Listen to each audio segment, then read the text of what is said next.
Kiss 92.5 studios in Toronto, Canada. Ladies and gentlemen, This is Roz and Mocha. it's Roz Mocha. What's going on? Hey guys, this is Bruno Mars. This is Selena Gomez. Chainsmokers. Lady Gaga. Calvin Harris. Celestia Cara. This is Ed Sheeran. You're listening to my boys Roz and Mocha. Roz and Mocha. My boys Roz and Mocha. The Roz and Mocha Show. Between Roz and Mocha, who is your favorite? Mocha. Roz, Mocha. You guys are so funny, man. Congratulations, Lisa! Wow! You just won $1,000. That is amazing. Y'all just made my entire morning. Keep it up. You guys are awesome, man. This is the Roz and Mocha Show podcast. I love this podcast. Hey, Mocha. Yeah. You ready? Yeah. Let's do the news. The Roz and Mocha Show podcast. News break. So it's Jay's Yankees, huh? Oh, yeah. Bring them on, these schlups. Let's go, New York. Please. What you got, my balls? Not much. That's what you get. Not much. Forget about it. I watched that game last night. I watched the last 3 innings. And? I mean, It was a 4-0, right? I mean that Yankees pitcher was lights out. That rookie. Oh my God, that's scary, bro. And he's a rookie. they pitched The him. pitcher was cute.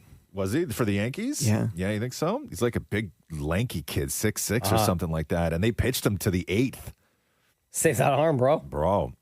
Anyway, so it'll be Jays Yankees ALDS game 1 tomorrow, 4:08. Game 2 on Sunday, same time. And then they go to New York for at least 1. And then if it goes to 4, Game 4 will be in New York. Game 5 will be back here. It's weird to me that in baseball, it's like the wild card is best 2 out of 3. Then this round is best 3 out of 5. And then the next 2 rounds are best of 7. I love it. You like it? I love that system. Why do you like that? I hate the way the NBA does it, where it's all game 7s. I think NHL does the same thing. Yeah. Come on. You don't Drags on too long, You man. think so, Baseball's huh? already a long season. Yeah, I right? guess you're right. This is good. I like maybe this. I'm wrong. Anyway, here's a bunch of Yankees fans.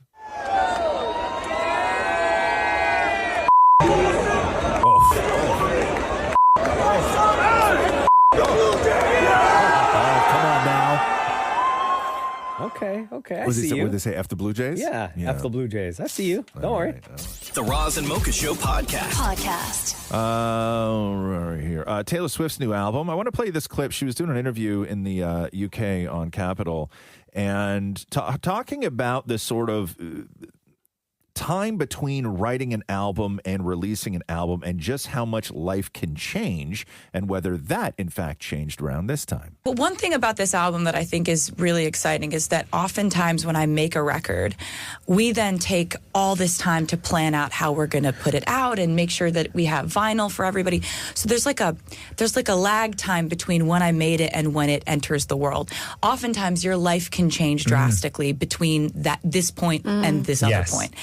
And for example, my last album, Tortured Poets Department, by the time that album came out, I was in a completely different point in my life. So it was like, it's an interesting feeling sometimes putting albums out into the world. With this one, the coolest part is that it is absolutely the place that I still am in my life. That's great. The music matches the moment that I'm in. So it's so much easier to come in here and talk about music that completely accurately reflects what's going on in my life. So that's really fun. I would say that this album is a complete and total snapshot of what my life looks like right now. Wow. Maura, you had said that you liked a couple of the samples that she used.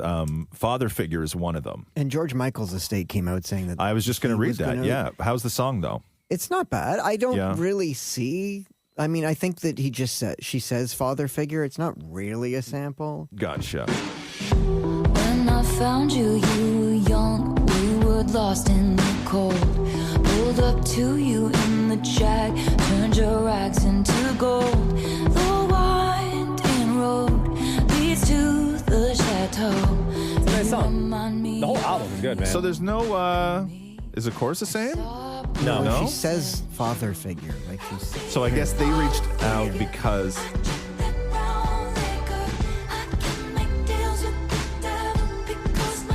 So because everybody comes after Taylor, she has to do her due diligence, even with naming a song Father Figure. Like, you have to then reach out to the George Michael estate, who they then said, we were delighted when Taylor and her team approached us earlier this year about incorporating an interpolation of George Michael's classic Father Figure into a brand new song of the same title to be featured on a forthcoming album. So she has to do that, even naming a song. And there's tons of songs that have the same name from different artists. Totally. But Taylor can't. She has to then go and reach out and do all the stuff and make them a part of it, right? Which is kind of cool. She has to do the same thing with Motown or the Jackson estate for this song called Wood.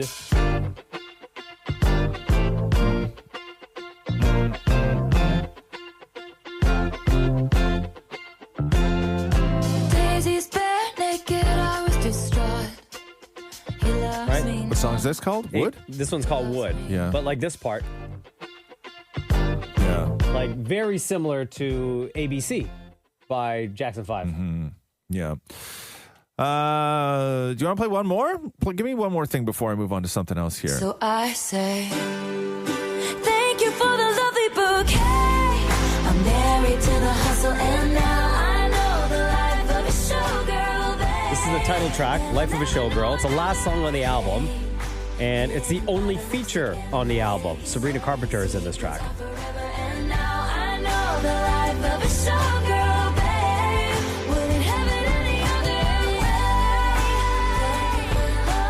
way. Here's what I'll say about this album. And because it's produced by Max Martin and because it is Taylor Swift, all around, it is the perfect pop album. The absolute perfect pop album. And this is no disrespect to Taylor Swift, but when you hear it, it's predictable in terms of the melodies, in terms of the production pieces. If she wanted to make a perfect pop album, this is it right here. Yeah. From what we've played, I don't hear like the big pop songs. You never do, though. Yeah, it's not as anthemic. It's not like for going back with Max Martin. Yeah. I was expecting way more. Maybe you need to listen to the whole album because you're only hearing I've like listened to a snippets, right? bunch of it over here all morning. Like I'm just like, and I'm not. It's not like I'm disappointed. I don't care. But I just Kind of sounds like you do. No, I was just thinking that there would be more like, because even when she was talking about it, she was like, I'm going to make songs so catchy that you're going to hate me. Right? So were you thinking like more like Shake It Off, more like those big sort of fun poppy anthemic records? I'm only going by what she said. Okay. Right? Like she was the one that said that. And then hooking back up with Max Martin, I was just like, okay, I get it. I have an idea what we're in for. I just think it's a little like at Roz West. Unbelievable. The Roz and Mocha Show podcast. Trey Savage was the Jays' 20th pick last year, and he did 5 different leagues in baseball this year to get to where he was yesterday. And it was really incredible to watch, like insane to watch. He was so focused, and he's got that wild arm on him. And my God, I don't know if I've ever seen somebody like turn themselves into a legend like that quickly before. You know what I mean? Like, especially in this city. Like, in this city. Like, that kid is going to be... This game is going to be remembered forever. I broke the record for most strikeouts by a Jays pitcher in a playoff game, which is incredible. Here is the last call of the game, by the way.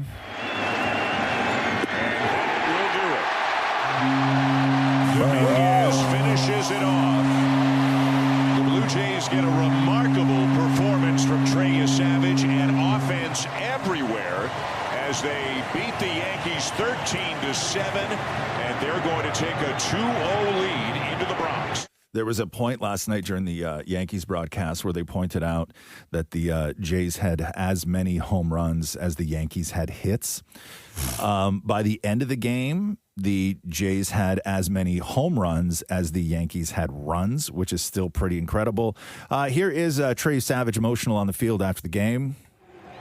Your parents, Dave and Cheryl, your brother, Cole, they're here. They were nice enough to have me speak with them during our broadcast. Your dad and your mom were really emotional. when I asked them what it was like to see their little guy out there on the mound. It takes a village.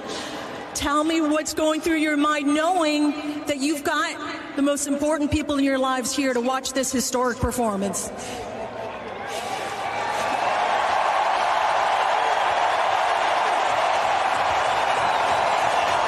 They're my people. They're the reason I'm here right now. And I couldn't love them more.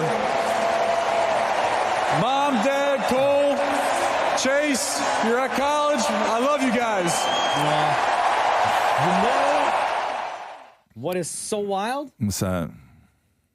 This kid's 22 years 22 years old. I know. And already a legend. Here is David Maury in the press room with Treya Savage. Hey there, what's going on? It's Maury from the Roz Mocha Show. Watching your dad high-fiving everyone constantly through the game was just so emotional.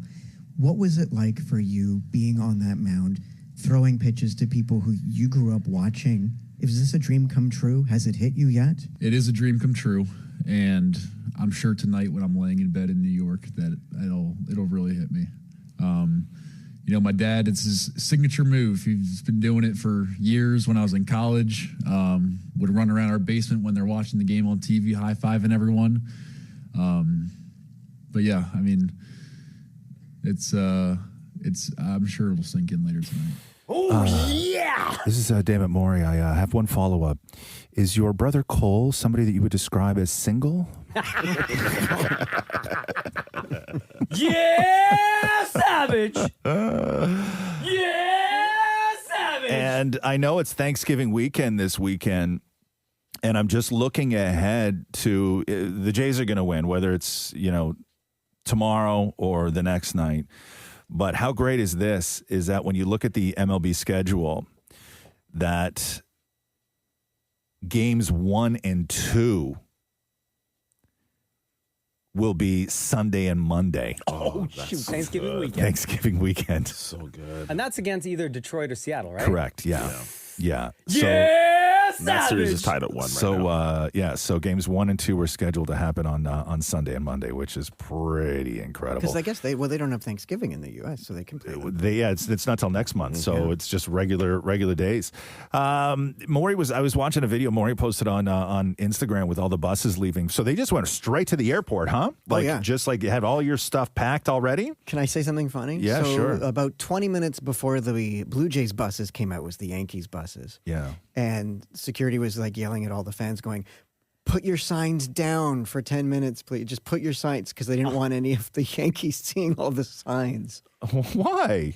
I don't know, but they were like, lower your signs. Oh, and then their buses went and they're like, okay, signs back up. No, the signs stay up the whole time. No, the whole time. Yeah. Everyone outside, when them buses are going by, should be yelling out, yeah, Savage! These are the Yankees we're talking. I'd hang a rat if I saw the bus. Yeah. Damn. You know what I mean? Rat. Yankees, you suck! Shen knows what I mean. Look at this. My balls. The Roz and Mocha Show podcast. Tim Hortons has confirmed that it's raising the price of coffee, making it the first increase in nearly 3 years. In a release yesterday, the company said that the hike is in response to the rising cost of coffee beans, driven by inflation. Tim Hortons estimates that the increase, which is already in effect, will be approximately 3 cents a cup. I don't know. Whatever, it's just the way it goes. Can I tell you guys what happened on Friday? Yeah, sure. So Tim Hortons here in our building next to the Roz Mocha Studios, actually in our building. Yeah. I don't know how to feel about this. I got kind of shook going into the weekend. Yeah. So sometimes after the show, I get a small decaf. Sure. And I go and pick it up, and this lady's standing next to me waiting. She works in the building, and she's like, huh. And I was like, what? She's like, so small. We should talk about you with a cup. And I was like, yeah, it's a small coffee. She's like, I've never seen it small like that before. And I was like, you trying to make like a joke or? Yeah, and then you picked up it with 2 hands, right? And walked away. Man, I contemplated telling that story. I was like, it's going to go sideways real fast. Anyway. Then she watched you stumble because You know what? Next story, please. What else? Mocha has this apparatus when he picks up a small coffee on his back, and it's this pole that comes out with a counterweight on it that hangs down on his back, so he doesn't topple carrying a small coffee. I hate you guys so much. You know, I should have just shut off. I never should have said anything. I never should have said anything. Why do you have to say stuff? Why? That just did not like that. Nothing beats a Jet2 holiday. And right now, you can save £50 per person. That's £200 off for a family of 4. The only reason he got decaf is because of the weight difference from full caffeinated. Even that little bit makes a big deal. Honestly, guys. Are you sure, sir? No lid? It's hot. No. So embarrassing. Guys, you can't have access to my sound effects. Okay? Come on. That's not funny. The Roz and Mocha Show podcast. Taylor Swift's Life of Showgirl was number one at the box office over the weekend, $33 million.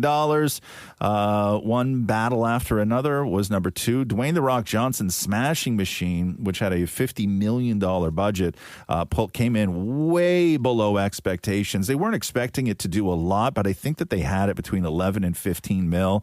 By the end of the weekend, it had made $6 million at the box office, which to me, that's not a surprising number. I mean, I know they're looking at it like it's a bomb just because Dwayne "The Rock" Johnson is the star of the movie, but it's a very, very niche movie.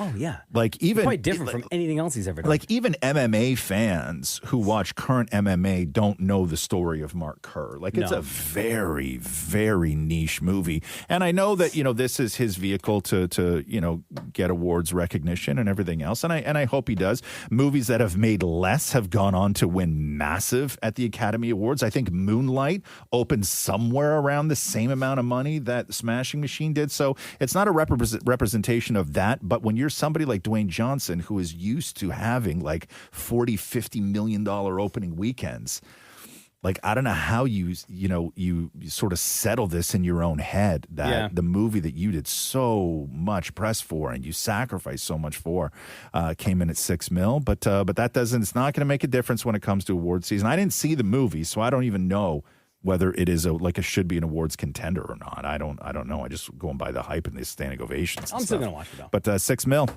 The Roz and Mocha Show podcast. Blue Jays win. Blue Jays win. Woo, baby. Watching the American coverage, David Ortiz was on a panel. Legendary David Ortiz, and according to him, it's done. They can bring Jesus back, and they're still going to go to Cancun. Wow. It's over. It's a wrap. Just so you know, this Toronto Blue Jays lineup ain't playing around. Jesus Christ of Nazareth! They could bring Jesus back. And then they did a whole graphic thing with where they were like, according to David Ortiz, here's the only way that the Yankees can come back. And they put a big graphic up on the air, and it was like outfield, like Babe Ruth. Oh, my God. Oh, man. Jeter. Bring them all back. It was so good. But that place was just crazy last night. Dammit Morey was inside and then outside and talking to fans and then in the press room. But really the thing that has everybody, it was the same thing when the Raptors were going through it, man. And people in the NBA could not believe the Toronto fans. And it's the same thing with baseball and Jays fans. Here's Dammit Morey with John Schneider. Hey, how's it going? I was just outside talking with a ton of fans, and they are electric right now. They're absolutely incredible. Fans are so important to the game. What do you want to say to all the fans going into Game 3? For one, thank you. Not just for the last 2 days, but I think for this season and for the past couple months. The atmosphere here is, you have to kind of be here to understand it, and from a couple hours before the game, it's pretty evident that they're here supporting us. And it's something this group does not take lightly, something that we as an organization do not take lightly, that we're playing for a country. And it's really evident that they're here supporting us. And it's a tough place for people to come in and play, and when you kind of have that competitive advantage, it feels really good. So for the fans, I say thank you.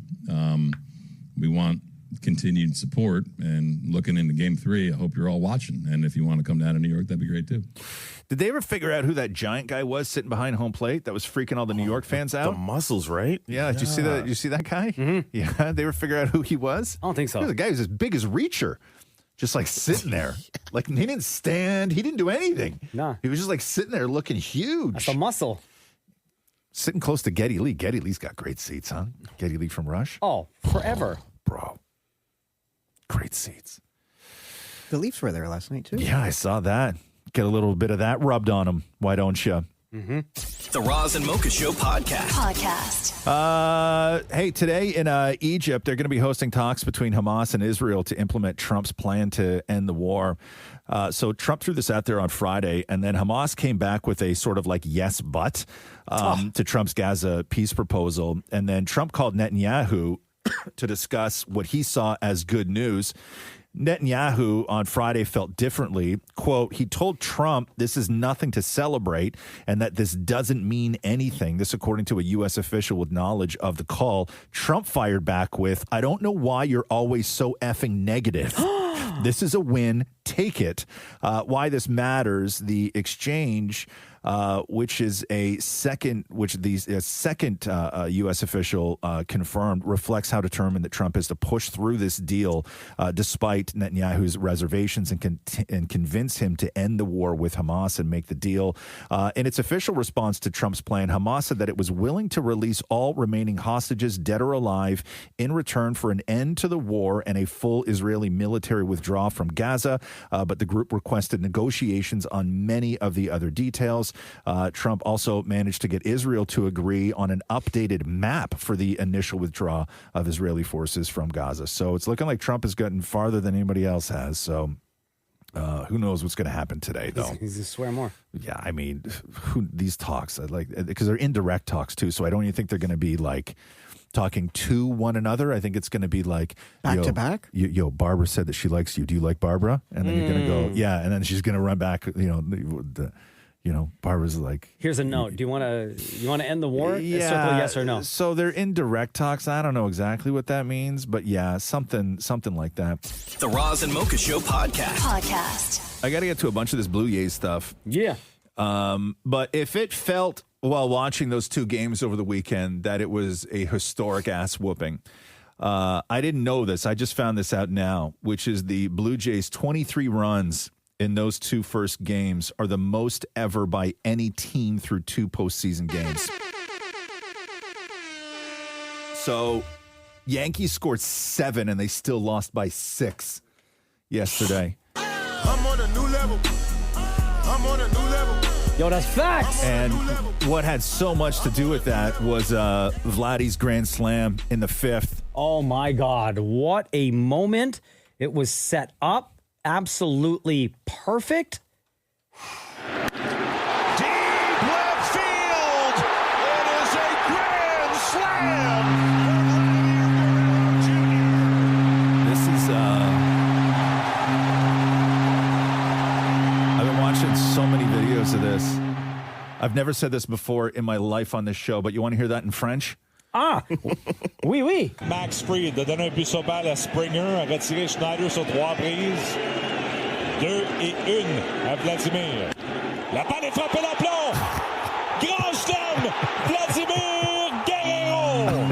Oh, yeah. Quelle série il connaît jusqu'à présent. Vladimir Guerrero Jr. I want to play Bonjour, bonjour. I want to play you how it sounded on New York radio. So this is from WFAN. And remember, okay, this is the same play that we just heard. Listen to this. So you got Jimenez at third, Straw at second, Springer at first, 1 out. Guerrero at the dish at a 2-1 count. He's looking to unload right here. 2-1. Pitch. He did. Deep drive, left field, grand slam. Oh, he sounds so sad. So sad. I was watching yesterday the guys from Barstool. They go live during all the games, and they're just so destroyed in that room. But I don't know who the one guy is. But there's one guy who I guess is betting against them or an actual Jays fan. I don't know. But here's what it sounded like in the Barstool betting room. By the way, this is in New York that they're watching. Yes. Oh! Pluto. Gotta be kidding. Oh! Free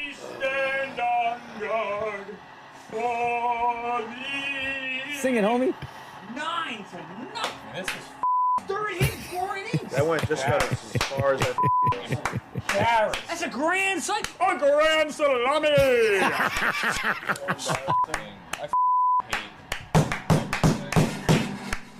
I want to see some competitive baseball. I feel like I'm being cheated. Yeah, that's great. And one of the Barstool guys, Marty Mush, had this to say. This is a disaster. I can't even believe this is happening. Get the out of Canada. Come to the Bronx, win the 2. We'll see you back in Toronto. This is a disaster. I have no words right now. So once this is the best news ever. So once the Jays do away with the Yankees, games 1 and 2 of their next series will happen Sunday and Monday on Thanksgiving. So both days we get off, which is incredible. Just incredible.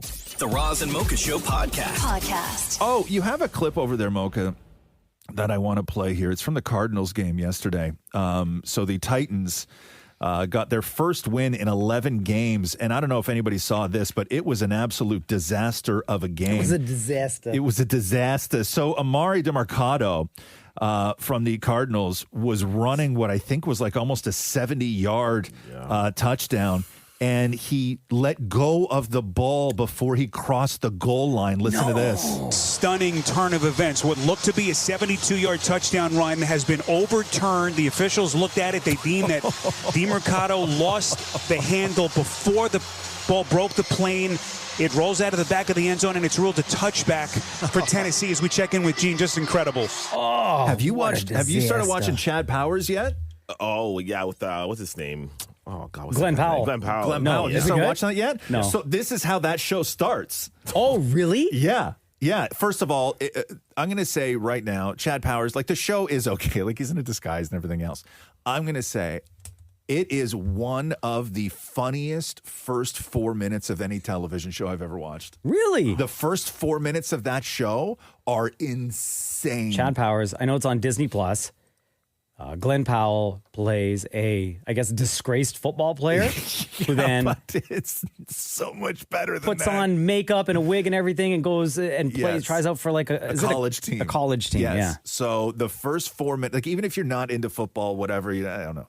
The first 4 minutes of that show are some of the funniest 4 minutes of the beginning of like an introduction to a TV show I have literally ever seen. It's so hysterical. The Roz and Mocha Show podcast. Oh, let me play this Bad Bunny thing. So Bad Bunny, your Super Bowl halftime performer this year, hosted SNL.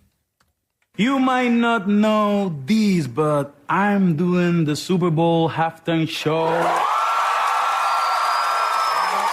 Yeah, I'm very happy. And I think everyone is happy about it. Even Fox News. Bad Bunny is my favorite musician, and he should be the next president.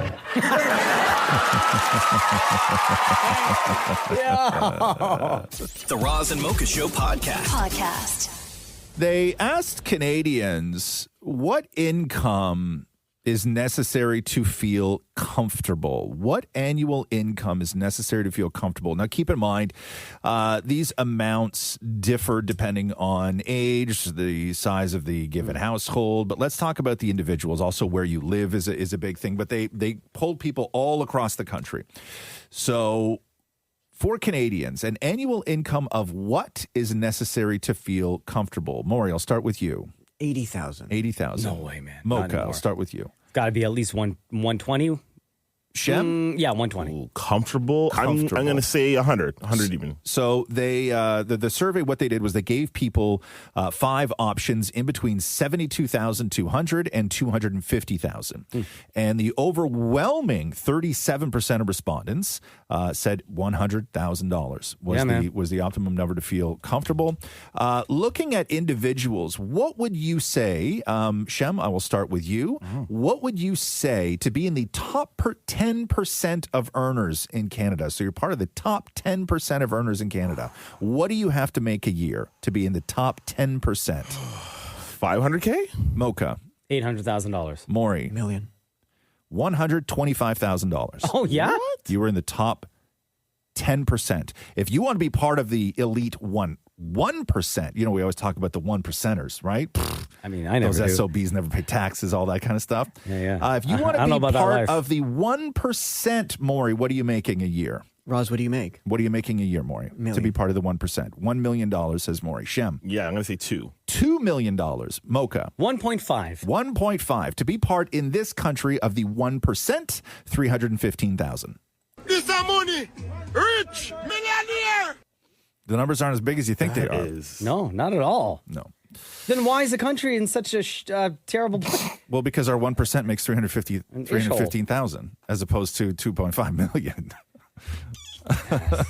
But like, how people can't afford food or No, rent they or can't afford homes. food. No, they cannot. They cannot at all. It's shocking. The Roz and Mocha Show podcast.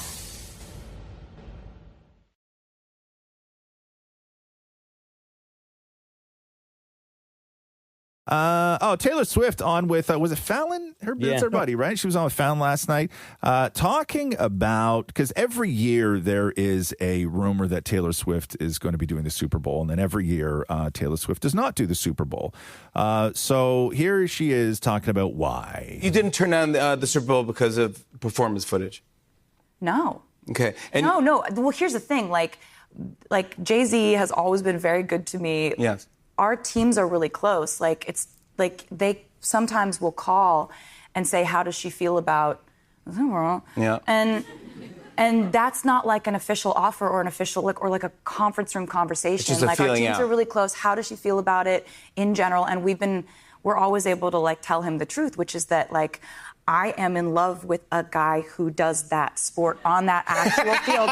Like, that is violent chess. That is gladiators without swords. That is dangerous. Wow. I am, the whole season, I am locked in on what that man is doing on the field. Can you imagine if, like, he's out there every single week, like, putting his life on the line, doing this very dangerous, very high-pressure, high-intensity sport, and I'm like, I wonder what my choreo should be. Oh my gosh, honey, let me have one thing.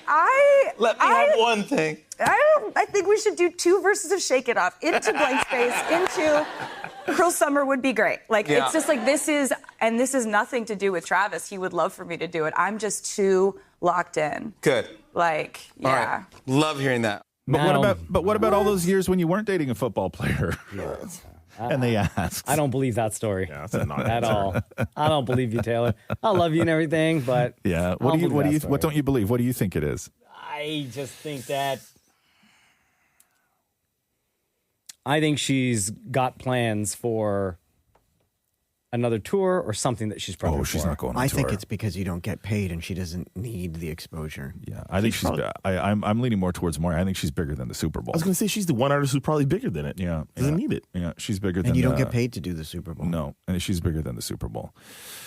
Right? It helps them more than it helps her. And also, you have to, like why, like, she knows, believe me, her people are so in tune with what's going on. And she knows that, yes, her female fans all started watching football, and even the NFL credits her with an uptick in viewership. But she also knows what happens when they show her in the press box and the backlash that happens. Taylor Swift is at a point in her career right now of where she chooses to stand on a stage in front of only fans who adore her. Mm-hmm. Right? Only. She has that luxury of only stepping on a stage in front of people who worship her. Why would she step on a stage and Where open she's gonna herself get hate? where she's going to get hate? Why? Why would you do that? She doesn't have to do it. She doesn't need it. Fair point. Maybe she does it, though, after Randy Travis. What's the guy's name? Travis Kelce. Travis Kelce. After he retires. I think, because he doesn't have a lot left in him, right? No, he's nothing. Like two more seasons. Yeah, probably. she'll do it after he retires. Randy Travis. I don't even know who that is. Is that a name you just made up? He's a country singer. Oh, okay. What was Randy Travis's big song, Mo? Oh my God, I don't know. Oh, come on. Is that real? Hold on. Are you making Randy this? Travis is He real. was huge. Randy Travis in the 80s was the biggest. Well, I don't believe like you. the biggest. Forever and ever, amen. Digging up Thank you. bones. I'm gonna Look, love you forever. Oh, wow, look look heart, at no this. hands. Randy Travis is a real guy. As Hold on. long as old men sit and talk about the weather. As long as old women sit and talk about old men. I don't know if there's any this swearing. is really country. I don't think we need to worry about that.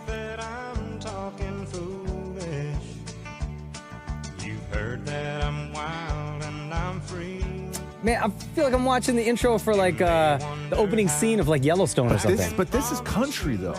You know? Like true. Yeah.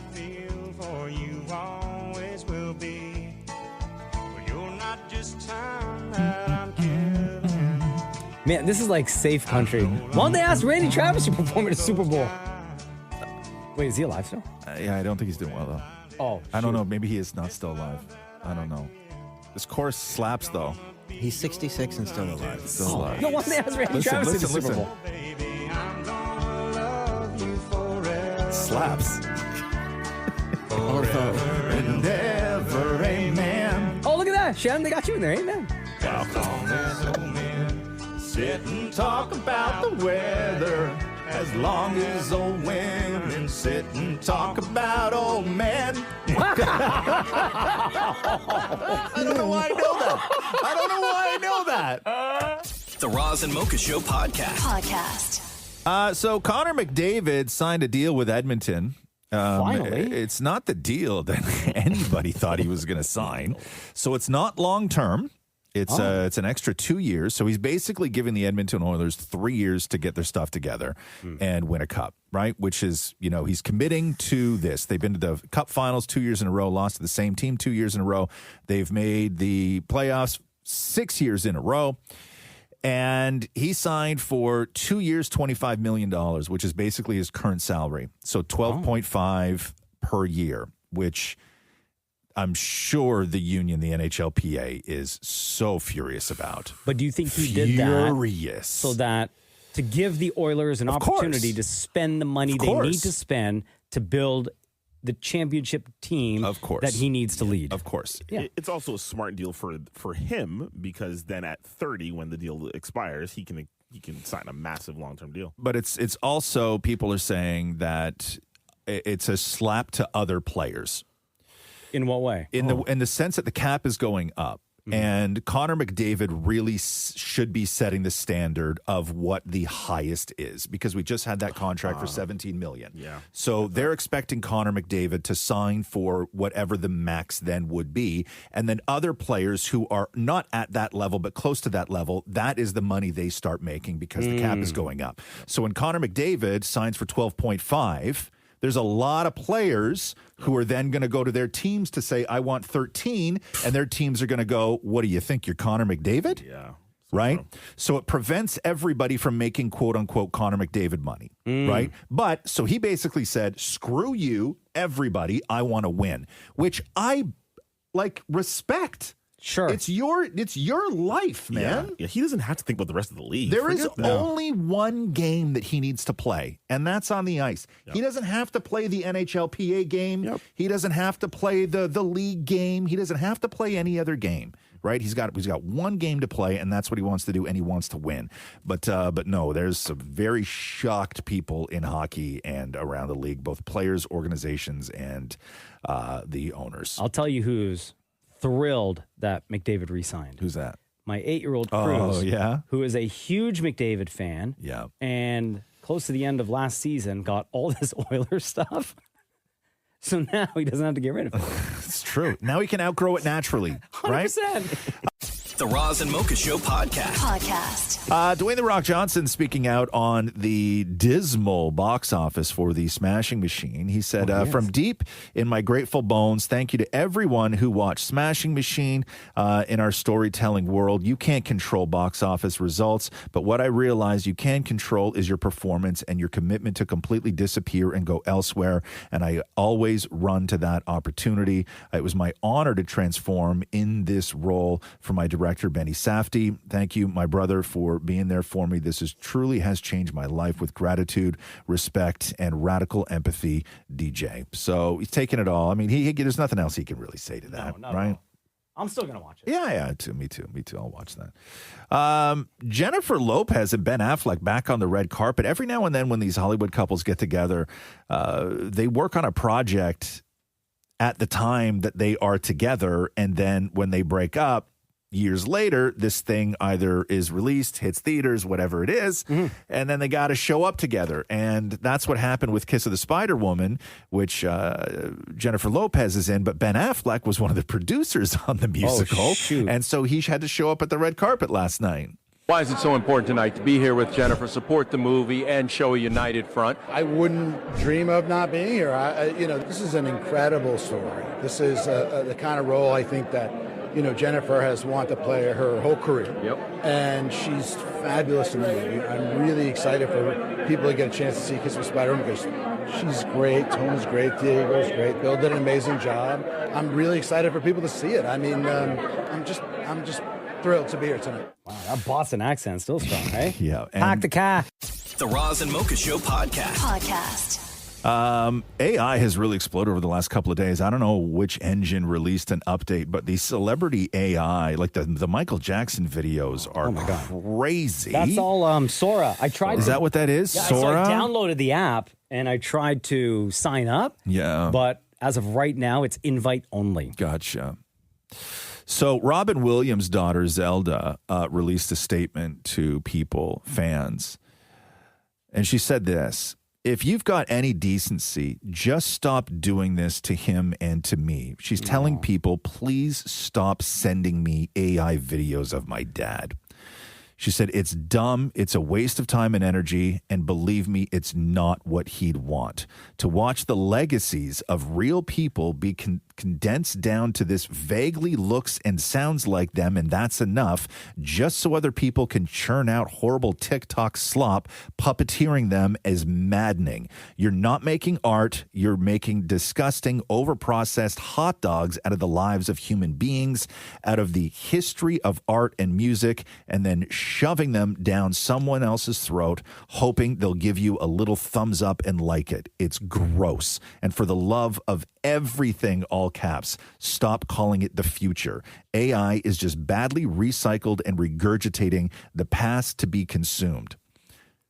So, not happy with that because don't mess with Robin Williams. Oh my God, did you see the Stephen Hawking ones? Oh my God, on the skateboard type thing. Yes, they put Stephen Hawking on his motorized wheelchair down a half pipe and then he crashes. Yeah, and it looks so real. The Michael Jackson ones are crazy. Have you seen the Tupac Biggie WrestleMania ones? Yeah, the Tupac wrestling ones are terrifying. Dude, I saw a Hitler wrestling one. Oh, I my saw God. that one too. Yo, and MLK. I was just MLK. Yeah. I saw Like, that. and it looks so freaky real that like it is just now beyond what it was even 6 months ago, and now the possibility for you can deep fake anything now. You could absolutely deep fake anything, and I don't know what somebody does when you're going to get caught up it could in get that. very dangerous. Absolutely. It's horrific. And the people who are responsible for putting up guardrails to make sure this happens are the ones who are creating these companies. And they've done so far everything they can to stop that. Everything they can to not have the proper guardrails, to not have the proper safety nets. And it's crazy. The Roz and Mocha Show podcast. What's going on with Doug Ford? Dougie. Stone Cold? So Premier Doug Ford is, I guess, digging in his heels with his fight against Diageo, which is the alcohol company that I guess the parent company that owns Crown Royal, because he's wants to pull Crown Royal off all LCBO shelves as soon as they shutter the Amherstburg, Ontario bottling facility. So the bottling facility in Ontario, there's one in Quebec and then there's one in Ontario. They're moving to the States because it's cheaper for them with tariffs to bottle Crown Royal in the States to sell to Americans. So here is Doug Ford. We are pulling Crown Royal off our shelves as soon as the last person leaves that plant.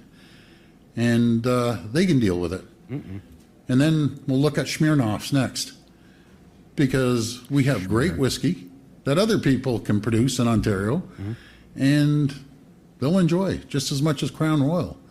That's what happens when you try to undermine the people of Ontario. These large corporations are going to be held accountable. It's as simple as that.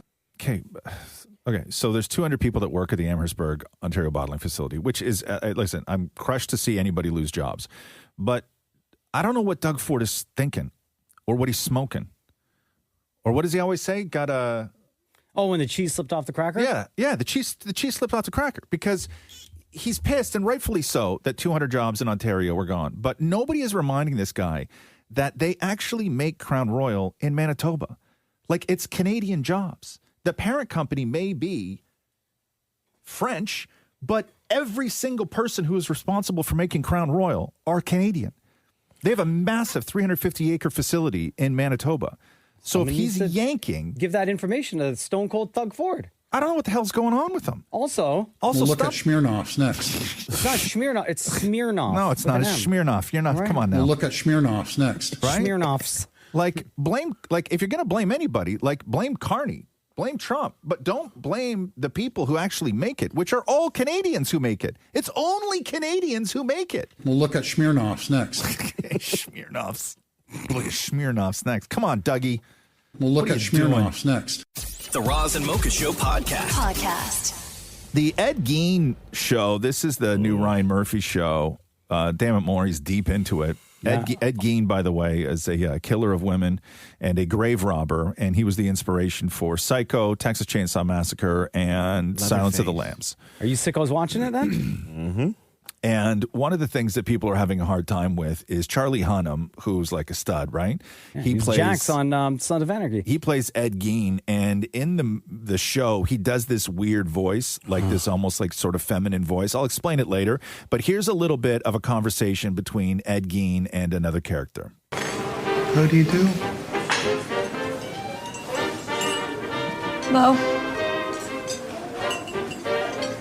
You're not from Plainfield, are you?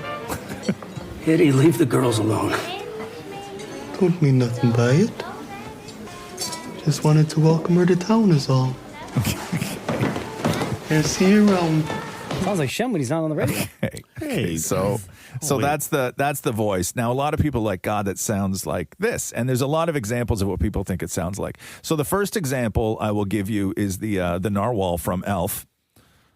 Bye, buddy. Hope you find your dad. Oh my God. Okay. That's like one of my favorite scenes in that movie. Bye, buddy. Hope you find your dad. The next thing people have said that he sounds a whole lot like is Derek Zoolander. Did you ever think that maybe there's more to life than being really, really, really ridiculously good looking? But the one that everybody has really settled on because it's so similar, and I don't know who even remembered this, but the voice that Charlie Hunnam does as Ed Gein in Monster is exactly like the voice that Adam Sandler did in The Hot Chick. This is kind of cool. Can I help you, ladies? Oh my God. Oh, yeah, what is this? Oh, yeah, I like that too. It's actually a Senegalese lute carved from deer wood. Bruh. Used for fertility rituals. Cool. Yeah. Oh, and you can put your weed in there. Hold on a second. Now I got to go back. Yes, thank and you. Listen. You're not from Plainfield, are you? Oh my gosh. Yeah, exactly. Eddie, leave the girls alone. Don't mean nothing by it. Just wanted to welcome her to town is all. So creepy. This is kind of cool. Can I help you, ladies? Yeah, exactly. Damn, Ed Gein. Is Matthew liking this show, Maury, or no? We're both into it, yeah. You absolutely. are, right? Last night we were trying to do the voice with each other. Yeah, because it's sexy, or no? He can't do it. Oh, he can't do it? But I can.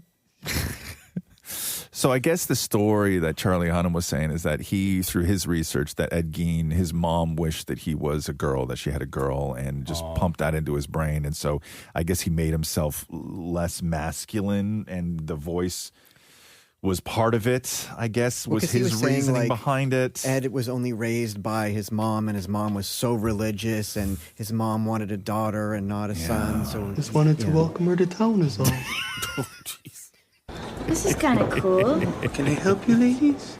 Can I help you, ladies? I guess there's no lisp to it, though. No. Is the show good, Maury? No. No, it's not. Oh, really, huh? I thought you loved this kind of stuff, though. I do, but I just find this one was really not. It's very hard to follow. Yeah. Has he started wearing people yet? Yep. Yeah. Interesting. And a lot of other things. Oh, interesting. Yes. Yeah. That's crazy, huh? The Roz and Mocha Show podcast. Instagram is launching its own sort of Oscars. So Instagram is launching Instagram Rings, a new program meant to celebrate the creativity of its more than 3 billion monthly active users. But out of those 3 billion, only 25 will receive an Instagram Ring. The honorees will be getting both a physical ring designed by English fashion designer Grace Wales Bonner, as well as a very unique digital golden ring that will appear beside their stuff on Instagram. How do I get one? So the winners will span all content topics from fashion to makeup and sports and entertainment, allowing for a sort of like wide array of content creators. Spike Lee, Mark Jacobs, and the head of Instagram are among the judges. So how do you get one? Yeah, can I submit my account I don't for know. review? I don't know if you need to be like nominated or if they do the nomination process. Guys, or can I you don't nominate know. me, I don't please? know what the criteria is. Nominate you for what? For a ring. For what though? Like what content? Creation. But like of what? Like what category? Like what are you? I don't know. I don't know what the categories are yet. Okay, but I'm just saying, where do you think that you would fit in? Everywhere. Okay, yeah. So It's called having a winning attitude, guys. Come on. Okay, yeah. I know. I get it. The Roz and Mocha Show podcast. Dallas Cowboys owner Jerry Jones was fined $250,000 for giving New York Jets fans the finger at MetLife Stadium on Sunday. So he was up in one of those luxury boxes, and then he's looking down at the fans, and he gives them the finger, but then he quickly changes it to like his index finger, right? And Jerry claims that it was all an accident. He said that he was celebrating the touchdown, and he meant to give a thumbs up to the Dallas fans. But instead, how many people in your life and how often do you have to give people the finger to like go to give a thumbs up, and that's the one that just flies out there, and then you got to correct yourself? No, sir. You know what you were doing. So he said there wasn't any antagonistic issue or anything like that. I just put up the wrong show of hand. But that was inadvertently done, and I'm not kidding. If you want to call it accidental, you can call it accidental. But we're not calling it accidental. So he's saying that he accidentally gave people the finger as opposed to giving the thumbs up. No, sir. I've done that so many times while driving. Yeah, truth. Happens a lot in traffic. The Roz and Mocha Show podcast. Let's start in New York last night. Jays Yankees. It didn't start off well. The Yankees fans booing the Canadian national anthem.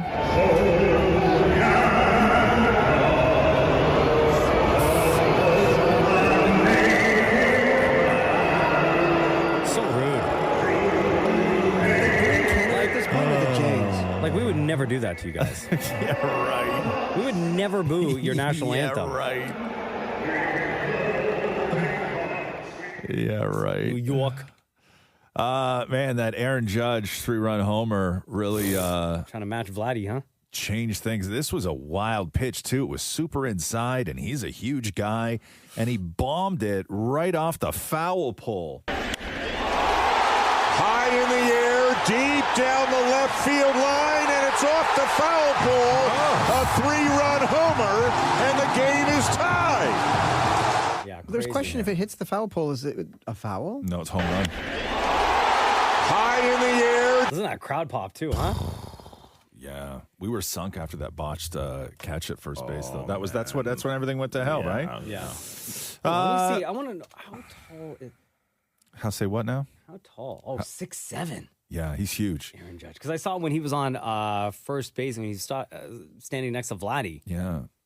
Like he made Vladdy look like a child. Bro, did you see when he's in the pitching box and Kirk stands up to throw the ball back to the mound? Oh, I know. The two of them beside each other? I know. It's wild that they play in the same league. Like it was like it reminded me of It's like like the Mocha days standing next to you. Yeah, but it reminds me of the days when like you'd see Spud Webb.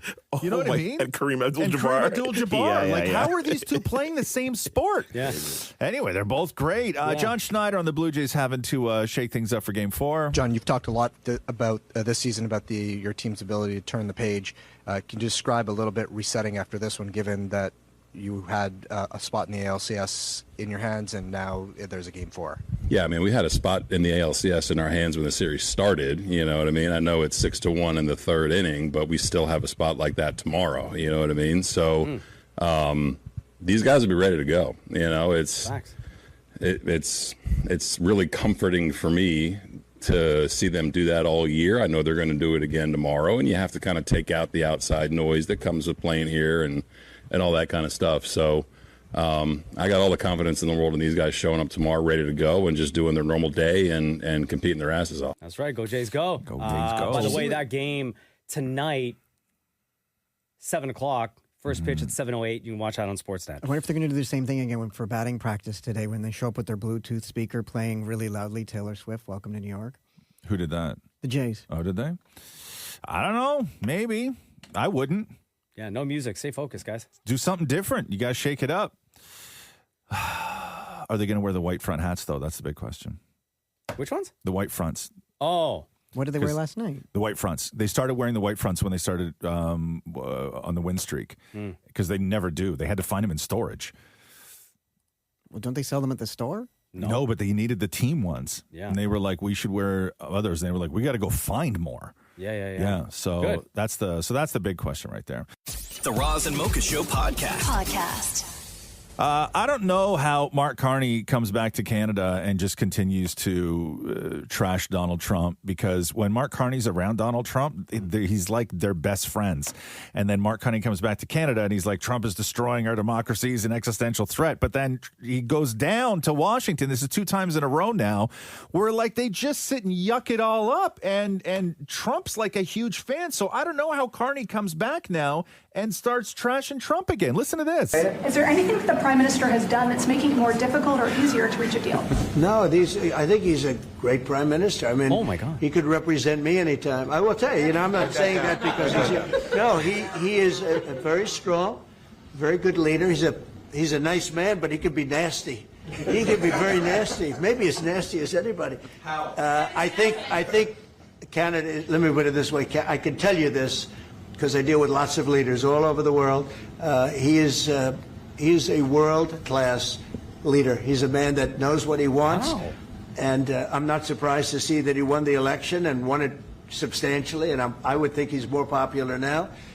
He's a good man. He does a great job, and he's a tough negotiator. So what's holding things up? If he's a great man and you want to do a deal with Canada, why aren't you? Because I want to be a great man, too. Wow, these two. They're like besties, right? So I don't know how Carney comes back and continues to do his whole thing, right? Can't. Like you can't. You can't. You got to pick one.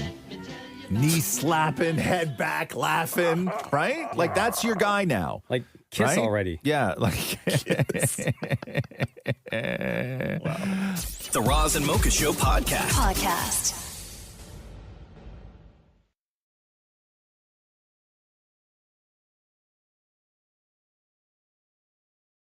I'm very excited about this. Netflix is creating a competition series based on the board game Clue. Oh, amazing. I love Clue. Not much else is known, but it'll go through the participants will go through physical and mental challenges to earn clues. Classic characters like Colonel Mustard, Professor Plum, and Miss Scarlet will be represented. Who knows how? And also NBC has a game show that's being produced by Jimmy Fallon and hosted by Savannah Guthrie from the Today Show, based around Wordle. Which has already been done by RuPaul. Thank you, called right? Lingo. Right, but it's not the official Wordle, though. But it's literally on the screen. You have the spaces. It's orange if it's there. But it's exactly Wordle. It's called Lingo. It is. Yes. First of all, I don't know how they didn't get sued for that. Who's going to sue RuPaul? Is it still 5 letters or did... No, so that's the thing. They start with 5. Yes. Then there's the next round, which is 8. Yes. Oh, so it's not Wordle. No, it's sort of like it starts off as Wordle and then becomes Wheel of Fortune. Oh, okay. So like Without the wheel. Wordle remix. Yes. But anyway, so they're doing a Wordle show.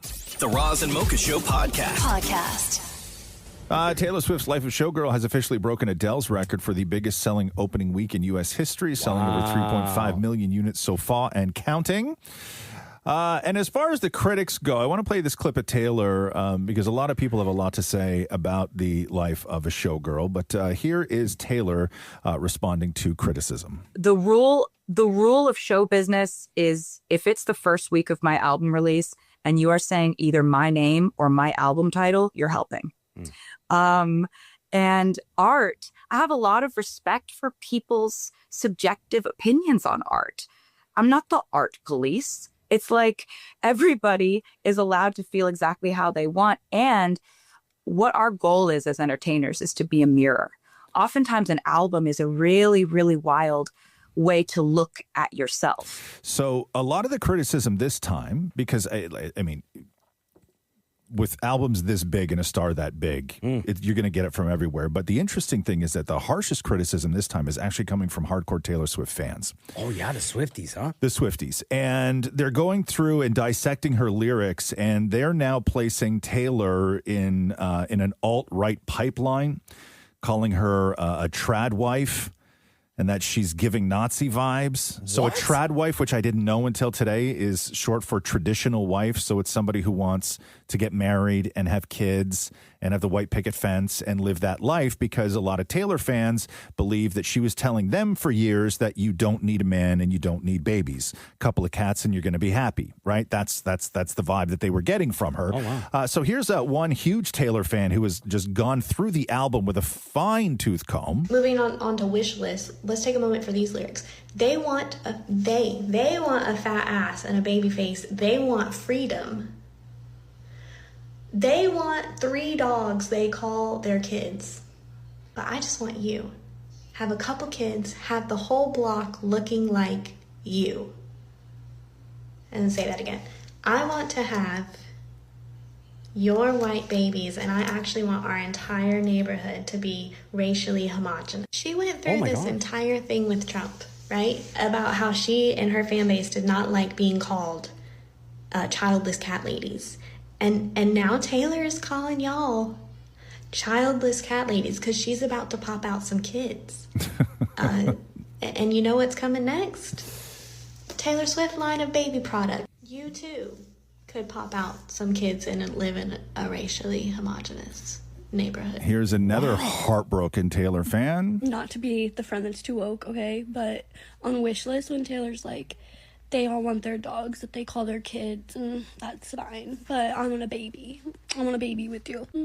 Like, what? Why is the shade? Why the shade? Weren't you just, like, the proud cat mom? Like, childless cat mom? Childless cat lady? I'm so confused. I'm confused. I want the whole neighborhood looking like you. Like...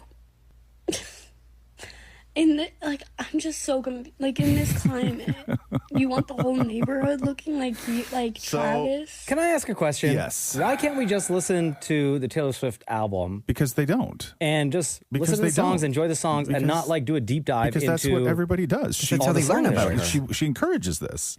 There's hidden messages. This is what every Swift. This is why she has the fan base. Is because this is what they do. She's the queen of Easter eggs. People dissect every single thing she does. But anyway, I'd go live in her neighborhood. Those are have them as neighbors. those are the hardcore fans. Wait, would they want me as a neighbor though? Yeah, you're fine. You're fine. You're rich. Are you sure? The Roz and Mocha Show podcast. Oh my God, I got to play this. So David Ortiz, first of all, he has been so funny on all the coverage of this, but they were going through the pitching duel that's going to happen tonight. And on the mound for the Yankees is Cam Schlittler. And David Ortiz has some trouble with the name. And you know when somebody says something like, and then you just see everybody else around them, like they want to kind of laugh and make a joke out of it, but they know that it's not a funny joke, so they just got to get the hell out. So this is what went down last night. Every single one of you pronounce his last name. You kept first. Schlittler. Oh, well, he's the master. Schlittler. Schlittler. You now your turn. Sound like Hitler. Oh, all right, let's go to a break, guys. Cam, I'm going Cam. You know what, Poppy? You just want to get in trouble. You just call him Cam. Cam, that's it. You just call him Cam. Big Poppy, what you doing, dog? Maybe it'll be Mr. Cam, depending on how he pitches tomorrow. Oh boy, what you doing, Big Poppy? Put it in reverse. What you doing? The Roz and Mocha Show podcast. I want to get to this. I think, Shem, that there is such a thing as being too Christian. And when I say this, I mean because sometimes when people are at that level of Christian, they always feel that they're speaking to other Christians. Fair. Okay? Jesus Christ of Nazareth! So Dolly Parton's sister put up a post on Facebook saying this: "Up all night praying for my sister Dolly. Many of you know she hasn't been feeling her best lately. I truly believe in the power of prayer, and I have been led to ask all the world that loves her to be prayer warriors and pray with me. She's strong. She's loved. With all the prayers being lifted to her, I know in my heart she's going to be just fine." This came right after, by the way, that Dolly Parton canceled her Las Vegas residency over health challenges. So the sister is asking for global prayer warriors, right? Hold on a second. Is she going to be okay? And then an hour later, the sister goes on Facebook saying that she didn't mean to scare anyone, saying that Dolly has just been a little under the weather. Bruh, that's... Yo, Lord have mercy. Don't do that. She said that she added that it wasn't her intention to make it sound so serious. Oh, sweet baby Jesus. You can't ask the world to pray for you if you have a cold. You don't rally the prayer warriors when you got a cold. No. And this is Dolly Parton. And I'm not saying it's just a cold, but what I'm saying is when you sister, yes, exactly, Mocha. When your sister is Dolly Parton, you know how much people love her. Yeah, and everyone is going to drop everything for Dolly. Thank you. Mass panic right away. Thank you. Yes. I'm up all night praying for my sister Dolly is how it started. She needs some Vicks, some Limacol, and some Tylenol. Thank you. She's good. Thank you. I didn't mean to make it sound so serious. I truly believe in the power of prayer and have been led to ask all of the world that loves her to be prayer warriors and pray with me. Oh my gosh. I didn't mean to scare anyone. She's been a little under the weather. Well, guess what? You scared everyone. Thank you. To be fair, when you guys were both sick, I asked my church to pray for you guys. Jesus Christ. The Roz and Mocha Show podcast. Jays win, Jays win, Jays win, Jays win. Oh, yeah, baby. The 1-2 pitch. Got him! Jeff Hoffman strikes out Cody Bellinger, and the Blue Jays have done it. They have knocked off the New York Yankees. They have won their first playoff series since 2016, and they are going to the American League Championship Series. There we go. When I watch the games, I follow a lot of Yankees fans, just like on video. Like I watch the Barstool guys in their Yankees room, which is awesome. But one of the other guys that I follow a lot is Nick Turturro. Nick Turturro was one of the stars of NYPD Blue back in the day. Okay, he was on Blue Bloods. He was in The Longest Yard with Adam Sandler. The brother of John Turturro. Oh, okay. Right. So they're both actors, and this guy is a huge Yankees fan. We didn't show up. We didn't hit after a great emotional win. I thought we would have momentum, and we the bet as an offense. Judge did everything he could do. Cam Schlittler was terrific. Kept us in the game. Then a error. Of course, that's our Achilles heel. Error, always error. Couldn't get a big hit. Had men on base, 7th, 8th. Just could not get it done. Got beat by a better team. It's just very frustrating, very sad that every October, the last 8, 10, 12 years Talk to him. sucks like this. Like what? I'd say he's upset. His feed is so funny, man. He is so and he's the kind of guy. And he's like an actor, so like you're familiar with him if you know his shows. I used to be a huge NYPD Blue fan, but when he watches the games, like he's the guy that sits in his living room alone, right? Like he is by himself in the zone. And then when he does these videos, I don't know if he's got a family or a wife, but when he does these videos, he's always like out on the porch. So like you can tell like when he's about to get loud, like whoever's in the house is like, "Yo, take that outside." He's probably like, "Honey, I'm going outside. You know, Bro, don't bother me for the next minute and a half." It's so great. It's so great. He's a great guy though. The Roz and Mocha Show podcast. Where are we here? Any interest in hearing Jason and Travis Kelce talk about Travis's wiener for 90 seconds? Oh, sure. So Great Pause. Let me give some context here, bro. This is in reference to Taylor Swift's song Wood on the album. It is track 9.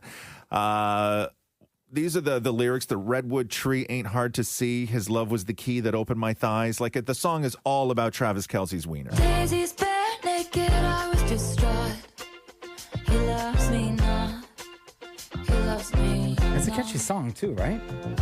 And he's unlucky, I took him. Like, I can't listen to this song on the album anymore knowing that it's about Travis Kelce's thang. To know a hard rock is on the way. Anyway, here are the Kelce brothers, because this is what brothers do. They sit around and they talk about each other's wieners. Wood, great soundtrack.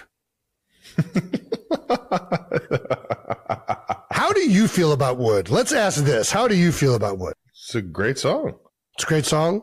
Yeah. Do you feel like do you feel... Just say it, man. I'm trying to think of the word. Do you feel cocky? Do you feel cocky about the song Wood? No. Like, I mean, any song that, she that's references me That's in not just any song. It's very like... This is a very specific you. Facts.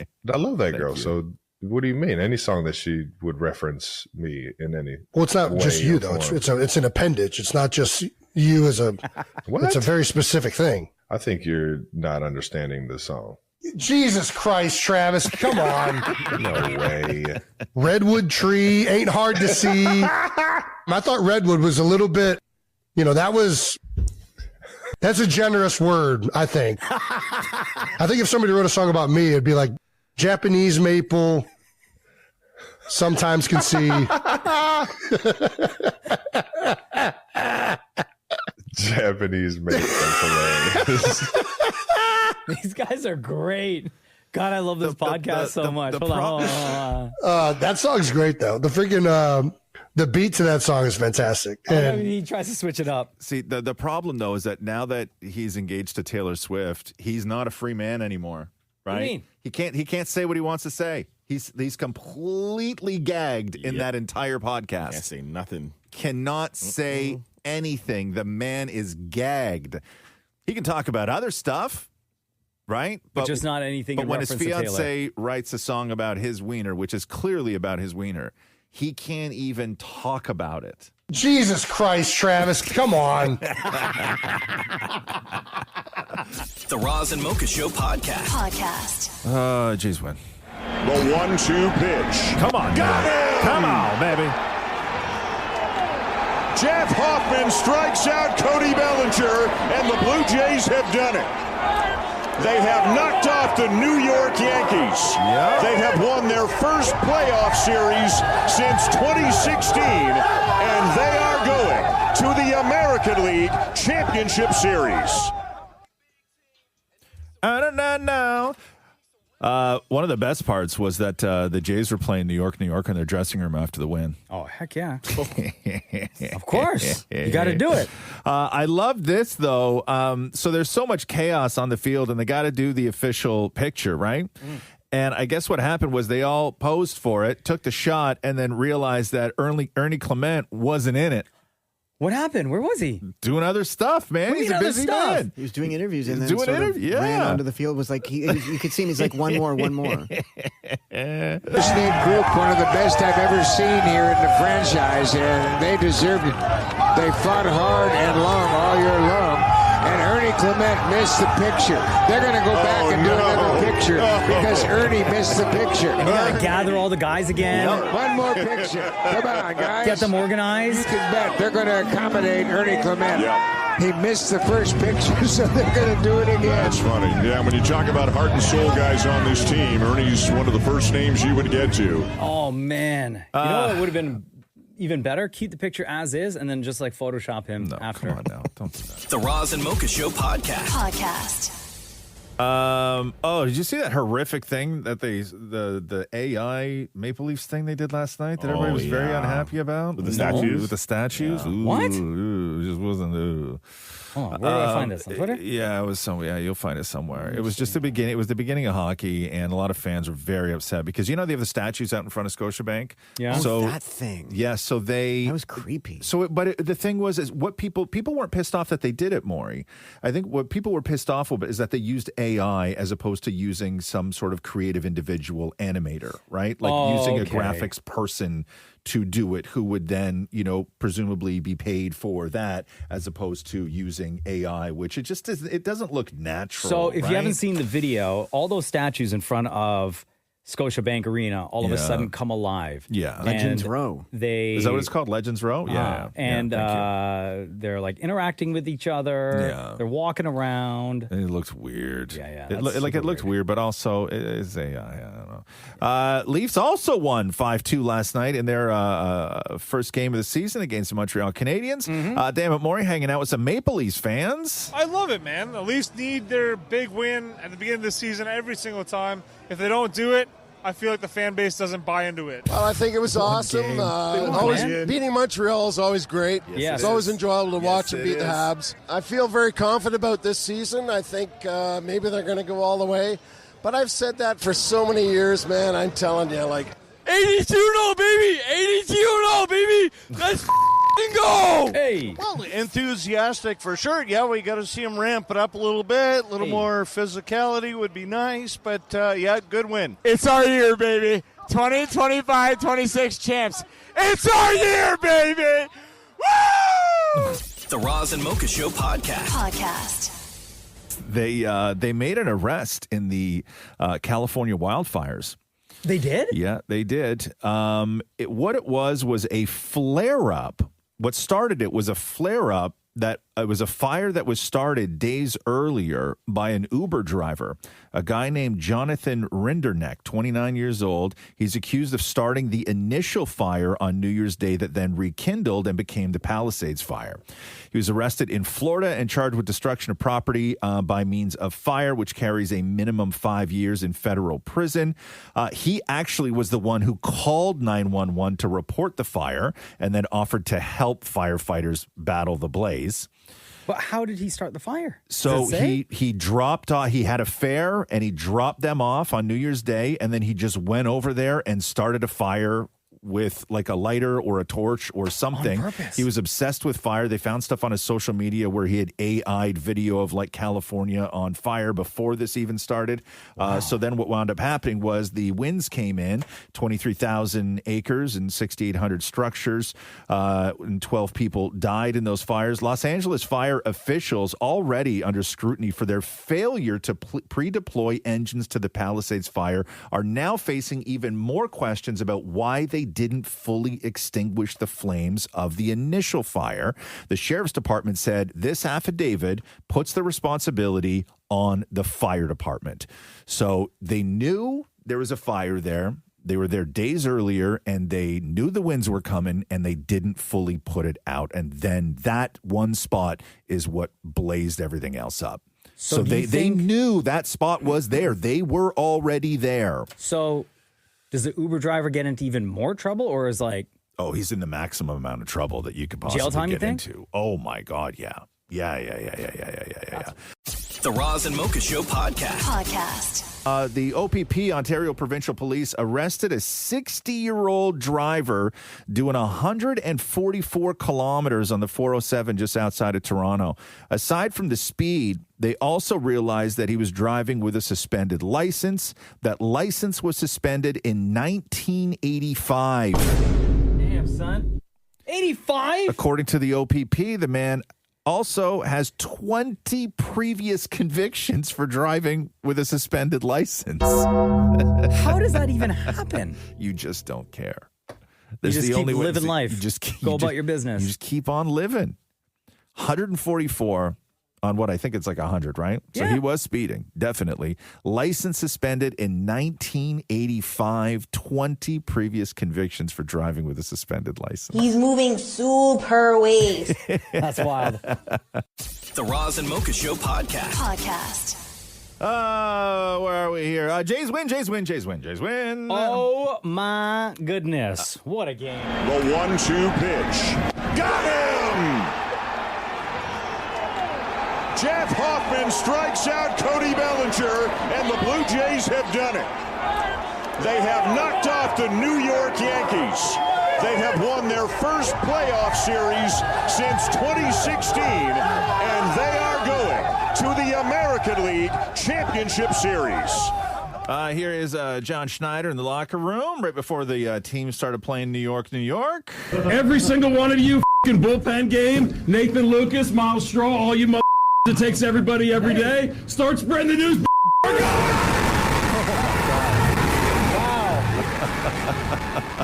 Yeah, start spreading the news. Oh my God, that was chaos. Now we got to wait for the Detroit and Seattle game to wrap up. Yeah. They're tied right now, so we'll find out who the Jays will take on. Game 1, by the way, Sunday on Sportsnet. Yes. Vladdy and commentator, former player David Ortiz went viral last night. They weren't in the same room, so they were. Ortiz was interviewing Vladdy, and they had like headsets on. Vladdy was like in the celebration room. Yeah. And this is what that sounded like. Dale, da Yankee lose. Da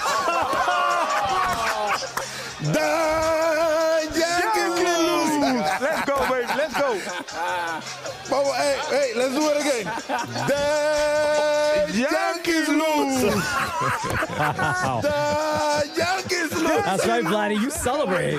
But you don't take it personal. I get it. One more. The Yankees lose. Yeah, baby. Oh, so good. The Roz and Mocha Show podcast. Dolly Parton was put in a real wild situation by her sister. So if you remember, Dolly Parton's sister the other day went on Facebook and said that she was up all night praying for her sister Dolly. And then she said, many of you know she hasn't been feeling her best lately. I truly believe in the power of prayer. And I have been led to ask all of the world that loves her to be prayer warriors and pray with me. She's strong, she's loved, and with all the prayers being lifted for her, I know in my heart she's going to be just fine. So that's what she wrote, and everybody was like, oh my God, because Dolly had just canceled a bunch of shows in Vegas because of health challenges, quote unquote. So that's what the sister puts on Facebook, and everybody freaks out being like, oh my God, we're going to lose Dolly.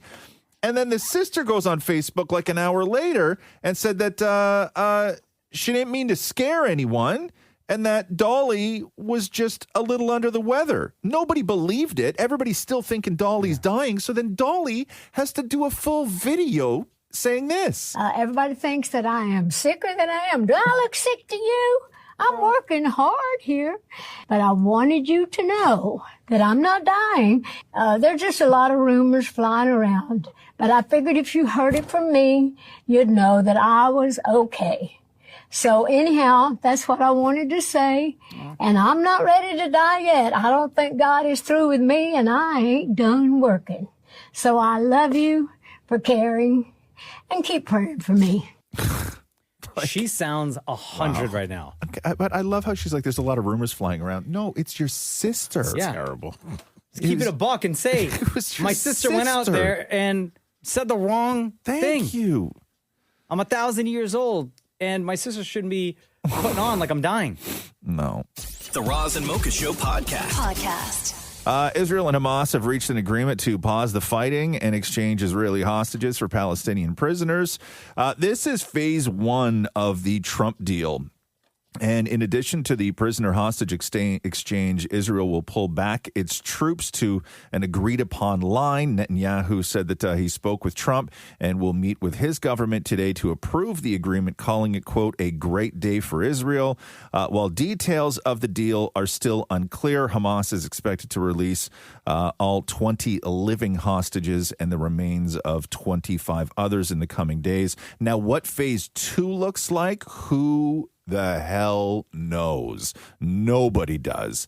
But this, they haven't even like alluded? No, but it's so convoluted. There's disarmament from Hamas. They can't have any, say in the governing body. Who's going to govern it? Tony Blair's name has been thrown around as somebody who can come in and oversee what would then be, Gaza, aka Palestine. Who knows what phase two is? But phase one, this is a big deal.